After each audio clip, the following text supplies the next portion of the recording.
จะมาสอนสูตร round round up และก็ round down เนาะคำถามคือพวก round ที่ซีมันมาสอนอย่างเรื่อง Excel เนาะค่อยไปอยากเห็นเลขเศษหรือบ่อยากเห็นเลขที่ว่ามีจุดเนาะก็เลยต้องใช้สูตรตัวนี้มาเฮ็ดซื่อๆเนาะเอายกตัวอย่างมาสลิปออกไปข้าพเจ้าใส่บ่เท่ากับข้อมูลนี้หารข้อมูลนี้บ่เลขจะเป็น 1.24 แต่ค่อยบ่อยากเห็นตัวเลขที่มีจุดค่อยอยากเห็นตัวเลขมนๆคือตัวเลขเต็มเลยนะก็ต้องเฮ็ดจังได๋เราสามารถเฮ็ดเอาสูตร round มาใส่ได้คือติ๊กใส่ข้างหน้าแล้วก็ round ตัวนี้หยุดก่อนแล้วก็0อัดวงเล็บเนาะหลังจาก round มันครับอยากเฮ็ด number ตัวใดแล้วก็นำ digit คือจับตัวเลขอันนี้ตัวสูตร round ตัวนี้นะมันอนุญาตให้เราสามารถเห็นเลขจุดทางหลังอีกจักตัวเราก็เขียนใส่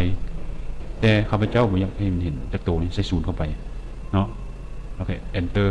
ปุ๊บนี่แสดงว่าตัวเลขเมื่อกี้นะ1จุดปลายเนี่ยนะมันก็จะเหลือเป็น1คือตัวเลขที่บ่มีตัวจุดอยู่ข้างหลังเนาะอันนี้เป็นวิธีใส่สูตร round เนาะถ้าเมื่อกี้กลับมาตรงที่ค่อยอยากเห็นเลขจุด2ตัวทางท้ายก็ใส่2ใส่เห็นบ่มันเป็นจุดเลข2ตัวทางท้ายให้เนาะอันนั้นเป็นหลักการของสูตร round เนาะ round up เป็นไรเนาะโอเคตัวอย่างว่าอันนี้จะเห็นว่า 2.906 เนาะ round up มันเฮ็ดยังไง round up ก็คือใส่สูตรที่ว่าให้มันเพิ่มขึ้นเมื่อมันเห็นยกตัวอย่างว่า 2.9 ก็สิเป็น3เลยสินะเอามันทดลองกัน round up เนาะเปิดวงเล็บแล้วก็จุด round up ตัวนี้เราก็ใส่สูตรกันเพราะว่าคนบ่อยากให้มีจุดทางท้ายคล้ายๆกันสูตร3ตัวนี้ก็ใส่สูตรปุ๊บบ่ออกมาเลยเป็น3เมื่อจากเมื่อกี้เป็น 2.9 เนาะก็คือเป็น3เลยเนาะนกโอเคต่อไปก็คือ round down ก็คือเอายกตัวอย่างอีกเนาะตัวนี้ตัวนี้ปุ๊บ round down ตัวนี้ก็คือการได้ตัวเลขเต็มแต่ว่ามันน้อยลงบ่เป็นเพิ่มขึ้นน้อยลงเนาะน้อยลงเป็นแบบคือจาก 2.3 ใส่ round down เปิดวงเล็บแล้วก็หยุด0เนาะได้แล้วเนาะโอเค enter เห็นบ่จาก 2.3 กลายเป็น2สินะเมื่อกี้มันตั้งเป็นได round down round up จาก 2.3 กลายเป็น2เนาะเฮ็ดให้เห็นง่ายๆเลยซะตัวนี้เนาะจาก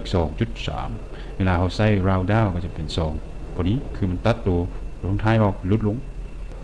ถ้าเขาใส่ round up ใส่เป็นสูตรเนาะ round up เปิดวงเล็บ enter เห็นบ่ความแตกต่างของมันก็คือสูตร3ตัวนี้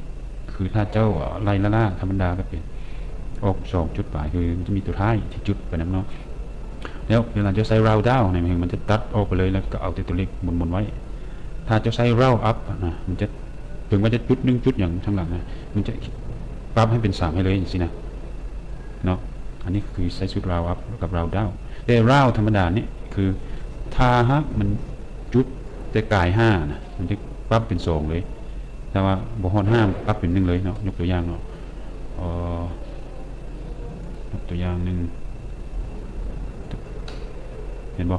ถ้าเห็นเวลาใส่ชุดธรรมดา 1.4 เนาะถ้าเอาใส่ round ใส่ชุด round ใส่จุด0อัดวงเล็บปุ๊บมันจะกลายเป็น1เลยเนาะจาก 1.4 เนาะแล้วแต่ถ้าหากมัน 1.5 ขึ้นไปนะจะกลายเป็น2เลยนะก็4ซอกตัวเลขก่อนตัวนี้เห็นบ่อันนี้เป็น 0.9 เนาะถ้าจะใส่ round ธรรมดาเนาะเริ่มกลาย5แล้ว round ธรรมดาแล้วก็จุด0จะกลายเป็น1ให้เลยนี่เนาะฉะนั้น round ความแตกต่างของ round up round down มี3ความหมายแล้วผู้ใดอยากใช้ไปปรับตัวเลขจังได๋ก็สามารถใช้ได้เนาะก็มันก็จะบ่ยากได้เวลาใช้สูตร เข้าไปพันขยายไปเติมสูตรอื่นๆนะก็จะบ่ยากเวลาตัวเลขออกมาผู้ใดอยากเห็นตัวเลขมันม้วนก็ใส่สูตรพวกนี้เข้าไปเนาะโอเคจบเพียงเท่านี้